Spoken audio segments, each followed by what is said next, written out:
Muito bem, vamos começar a nossa rubrica desta semana, desta semana, com a Carmen Guedes Ferreira. Olá, Carmen. Bom dia, Mónica. Então Bom hoje dia vamos com energias planetárias positivas, mais ou menos, ou como é? Este mês de outubro não está muito fácil, como acho que não precisamos saber a astrologia para perceber isso.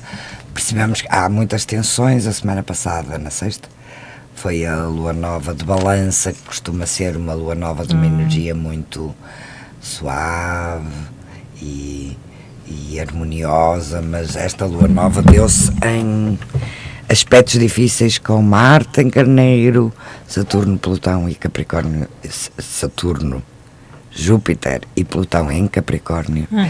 E as pessoas nota-se essa tensão, a dificuldade em aceitar as ordens, e esta tensão vai subir ainda, Mónica. Mas nós estamos positivas, certo? Estamos. Vamos, cada um de nós contribuir com o melhor que pode, certo? Exatamente. Mas também temos uma lua crescente no dia 21, mas é lua crescente, acrescenta-nos alguma coisa ou nem por isso? Vai ser em Aquário? Em Aquário, no dia 23, creio 23. eu, ou as minhas notas estão erradas. Não, as minhas é que deverão ser. A lua crescente, digamos que ela prepara os efeitos da lua nova. As luas que são mais marcantes é a lua nova, porque é o princípio, que foi na sexta-feira, e a lua cheia no dia 31. Essas são as que, porque é o começo e o pico da energia. Digamos que a crescente, nós temos que perceber que ela prepara, já está, por exemplo, a crescente em Aquário, que é um signo fixo, de ar, mas é um signo fixo, em que as coisas tendem a ficarem menos maleáveis, não é? Nos signos fixos, e prepara a lua crescente em Touro, porque vai estar o Sol em Escorpião, significa que a lua está no signo oposto. É uma das luas mais fortes do ano. Sério? Claro, porque é um eixo muito forte, é um eixo fixo. E a energia já está tão há pouco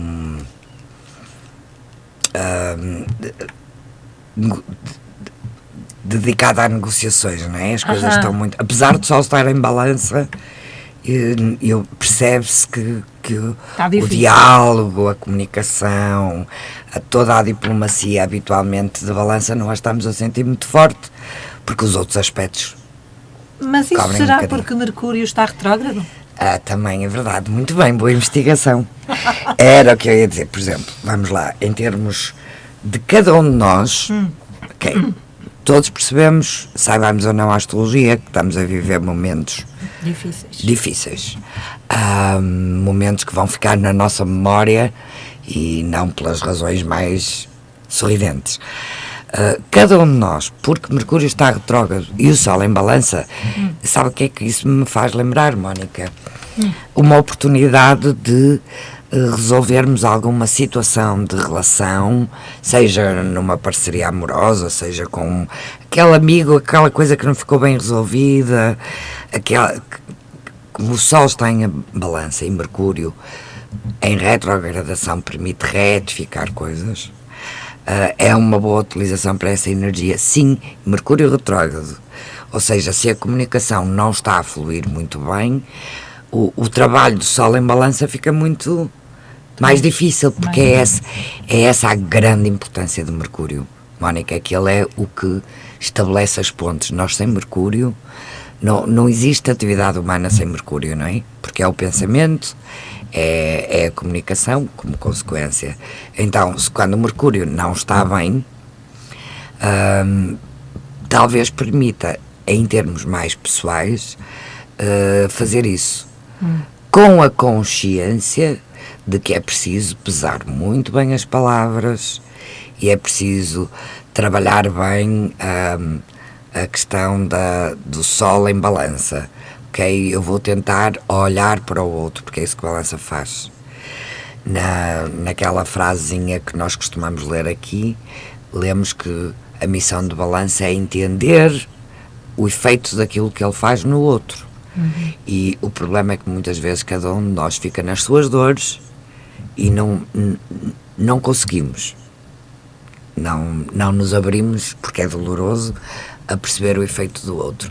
Se nós não tivermos essa atitude, então mais vale estar quieto em relação a essas conversas para retificar, com uma atitude mais inspirada pela Vênus de balança, de vou tentar entender o outro, entender que ele não é igual a mim e, portanto, que o que em mim tem uma consequência não tem que ter igualmente no outro.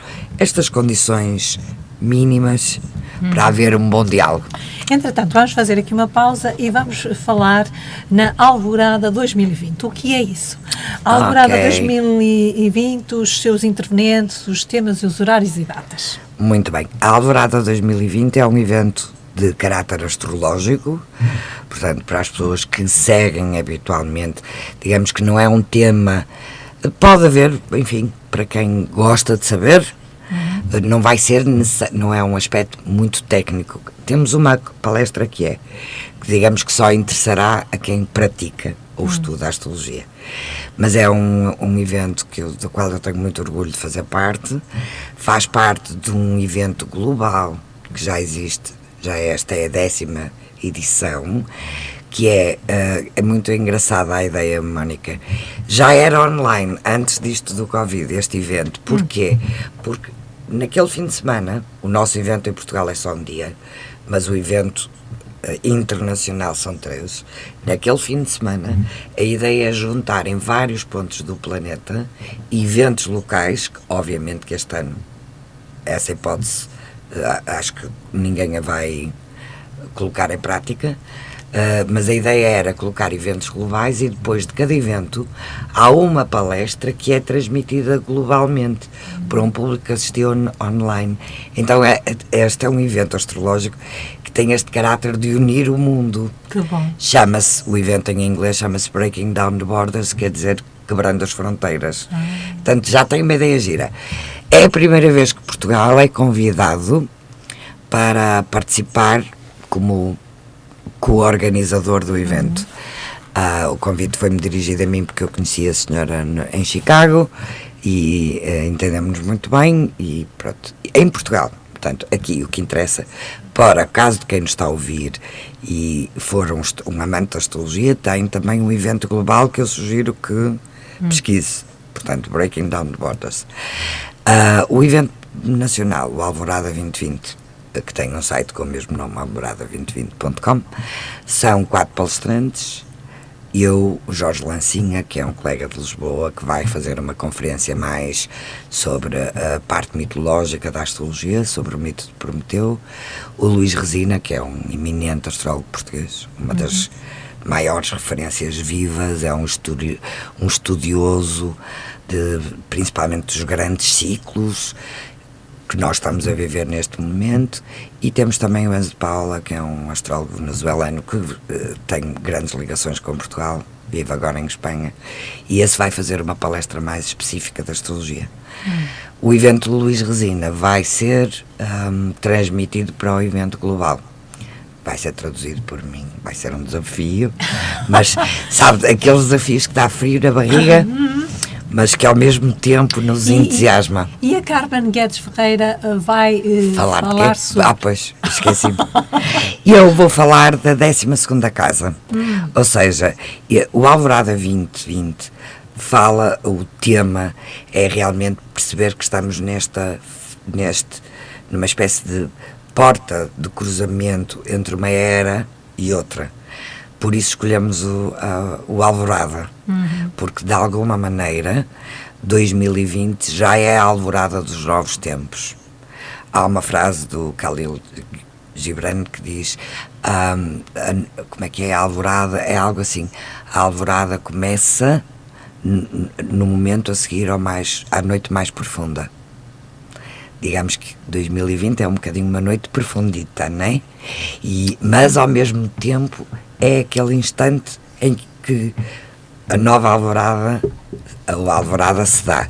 Então, como foi um ano muito em que a palavra confinamento, a reclusão foi muito forte, e entre os astrólogos a 12ª casa, que é a casa associada ao signo de Peixe, é provavelmente a casa, em termos astrológicos, que os estudantes mais se veem aflitos para entender.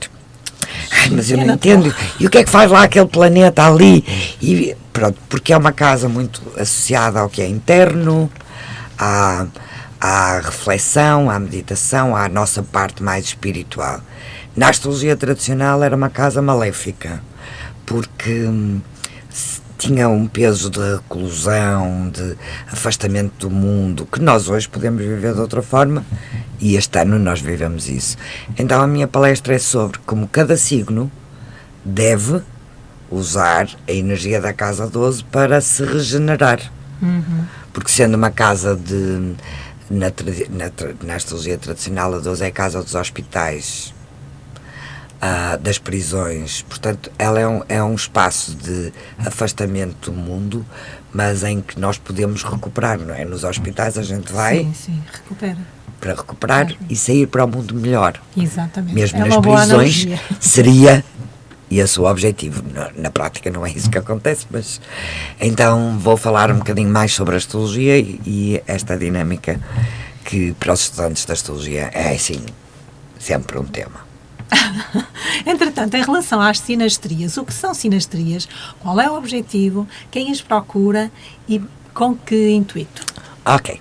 A sinastria é um dos métodos, existem outros, é o método mais usado na astrologia para comparar mapas.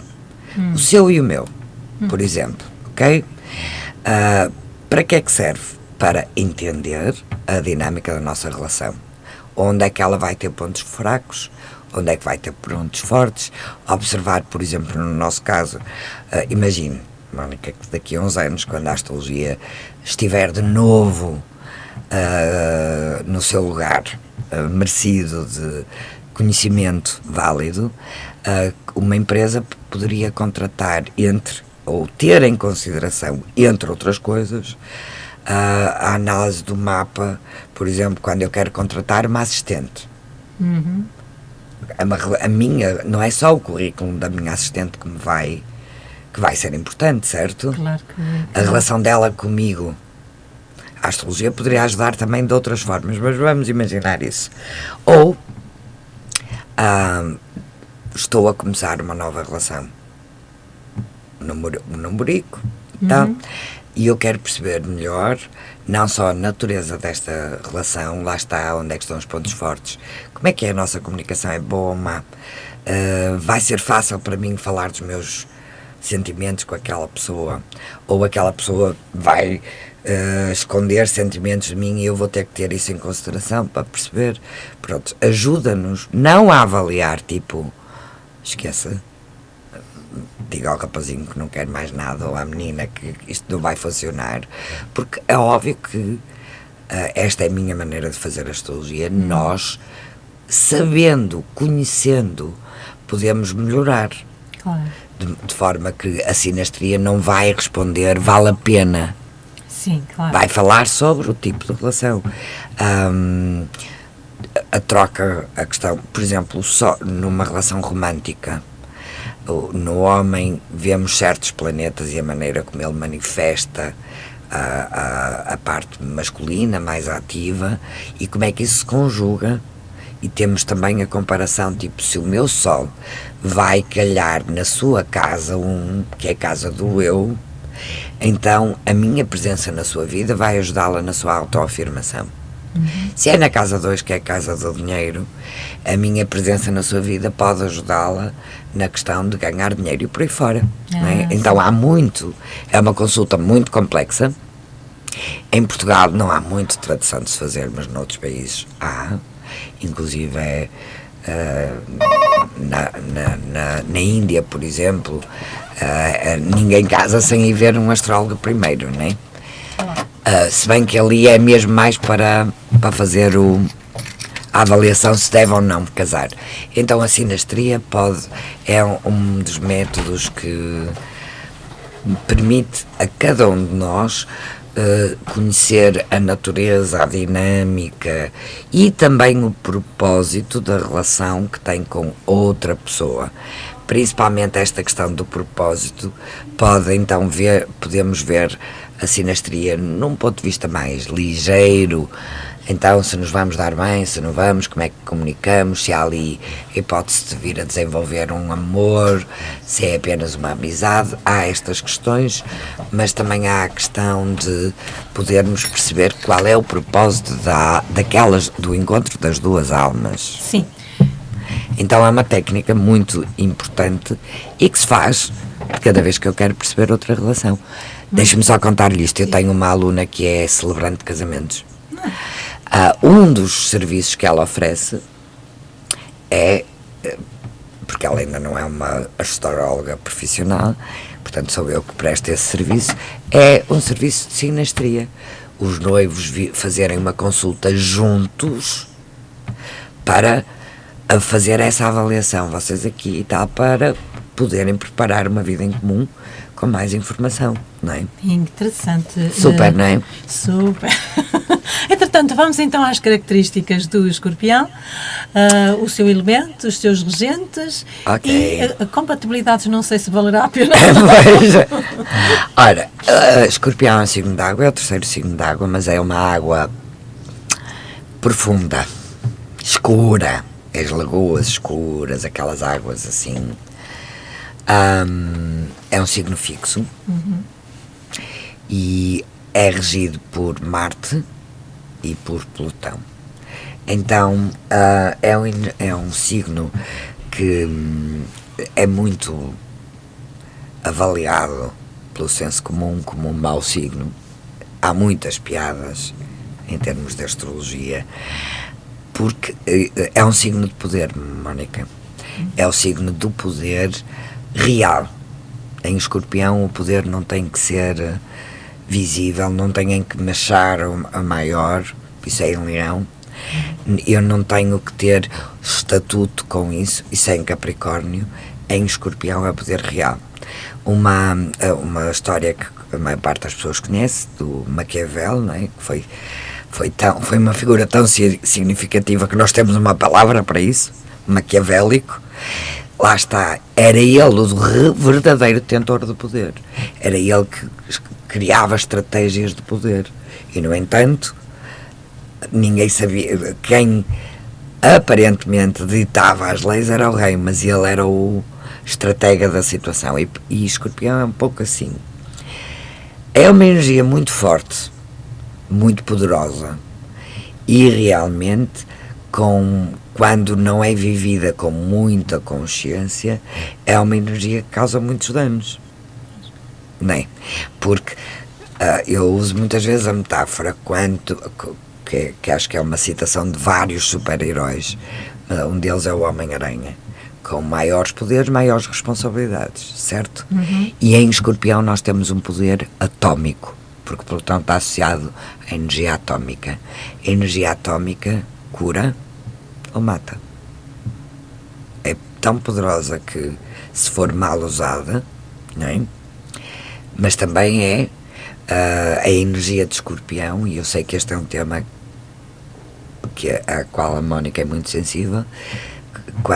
Depois de 1930, quando Plutão foi descoberto, há uma camada no significado de Escorpião que foi integrada na nossa aprendizagem, que é isto quase do renascer. E, por exemplo, doenças oncológicas que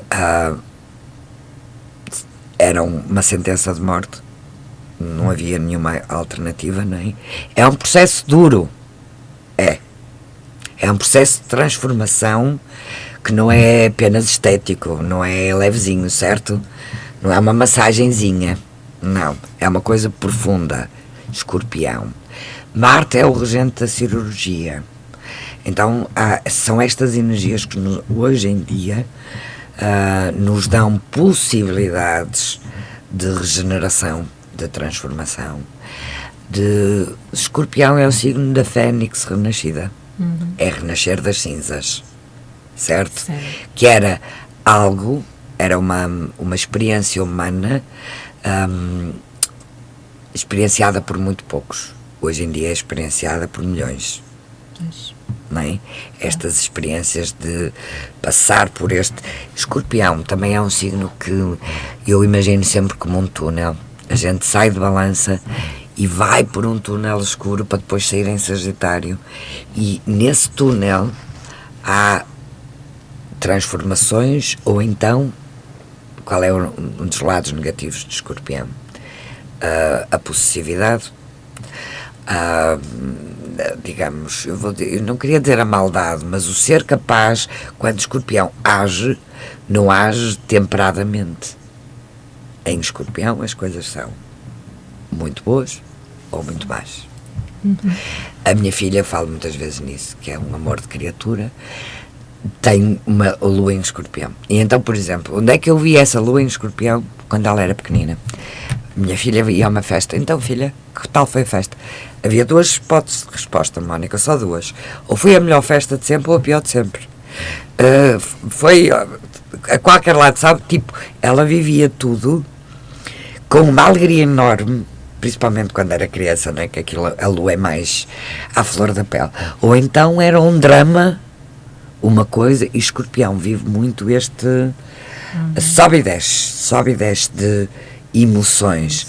Ora, eu acho que nem nós, público, sabemos às vezes aceitar a força e essa força interna que o Escorpião tem, porque não é fácil dominar um Escorpião. Aliás, eu desaconselho completamente, porque é uma tarefa nem para o Hércules. E acho que também a maior parte das pessoas não saberá perceber que tem esta ferramenta tão poderosa e, portanto, vive-a, como todos os signos têm, o seu lado menos consciente. É. Certo? E eu acho também que o Escorpião é muito de cortar, quer dizer, ele não procura junto da pessoa... Não está bom, mata. Acabou. Ele não procura junto da pessoa uma justificação. Não lhe agrada, ele corta logo. É não isso. há... Não 8 há mais. ou 80. É, exatamente. Hoje amo-te, amanhã odeio-te. É verdade, é triste. Sim, é porque, repare, ele é a energia que faz exatamente esse processo de dizer assim, isto já não é válido, isto está estragado, vamos deitar fora. Só que muitas vezes faz isso, ainda que as coisas não estejam estragadas, não é? Vai estar estragado daqui a 3 semanas, pronto, deita-se já fora. E é uma pessoa que não perdoa, não? Eu acho que não perdoa. É muito difícil. Não perdoa absolutamente. Muito difícil. O eixo touro-escorpião, para perdoar, é muito difícil, sim. Bom, e agora, Carmen, íamos à missão ou há mais alguma coisa? Pronto, dizer que agora até novembro, porque o Sol entra em Escorpião no dia 22, Mercúrio está retrógrado em Escorpião. E até quando, Carmen, é retrógrado? Ele está retrógrado até dia 3 de novembro. Depois falta falar nisso, não é? Então é por isso que eu digo, se eu decidir ter uma conversa para resolver alguma coisa, é bom que tenha consciência, que planeie bem, que faça muitas respirações antes da conversa, que me acalme, ouça música muito zen, essas coisas todas. Dia 14 Marte fica direto, que é uma boa notícia. Eu também acho. Porque este planeta, digamos que pode causar mais estragos do que... E creio que vai causar. E já se nota por aí. Por exemplo, eu vi no outro dia a notícia de um professor francês que foi degolado, nem assim, estas atitudes meias loucas, não é? Loucas. Então, o mês de novembro é um mês muito escorpiónico, não é? E vê-se, por exemplo, tudo em astrologia, tudo na natureza está ligado. A festa do dia 1 de novembro e do Halloween, que é uma tradição celta, que não vivíamos muito, mas vivemos o dia 1 de novembro, que ainda está, que está muito ligado a isso, fala-nos da morte, não é? Fala-nos dessa coisa de conviver com a morte, que é algo que na civilização ocidental tentamos fugir. Os celtas faziam isso, os celtas e na América do Sul têm tradições muito engraçadas. Então isto é Escorpião, ou seja, não é um temazinho, Ainda tudo. Não é um temazinho, não é? Mesmo que se faça festas, como no México, por exemplo, não é? Que é muito conhecido o Dia dos Mortos no México, que eles vão para o cemitério, fazem festa, celebram. Não é um temazinho, não é? É um dia com um significado profundo, que fala-nos de coisas muito profundas e coisas muito importantes. Então, a energia não tende tão cedo a ficar assim levezinha, floridinha, como a blusa que a Mónica traz vestida hoje, não. É intenso, é intenso, sim, eu também, é verdade, intenso. Então vamos à missão de Escorpião. E começa assim: a ti, Escorpião, darei uma tarefa muito difícil. Terás a habilidade de conhecer a mente dos homens, mas não te darei a permissão de falar sobre o que aprenderes. Vou interromper aqui, esqueci-me de dizer que Escorpião, este é um significado muito importante. Escorpião é o signo ligado às artes ocultas, à alquimia, à adivinhação, aquelas artes que é aqui isto que fala, não é? De conhecer os segredos e saber guardá-los, saber preservá-los. Muitas vezes te sentirás ferido por aquilo que verás. E em tua dor te voltarás contra mim, esquecendo que não sou eu, mas a perversão da minha ideia que te faz sofrer. Esta revolta, esta raiva de Escorpião vem muito também através da regência de Marte, nesta força que vem da revolta. Verás tanto e tanto de ser humano que chegarás a conhecer o homem enquanto animal. E lutarás tanto com os instintos animais de ti mesmo, que perderás o teu caminho, mas quando finalmente voltares a mim, Escorpião, terei para ti o dom supremo da finalidade. E como vemos, isto começa por dizer que é uma tarefa muito difícil. Digamos que é fácil perceber que sem um trabalho de consciência, esta energia é mal gerida.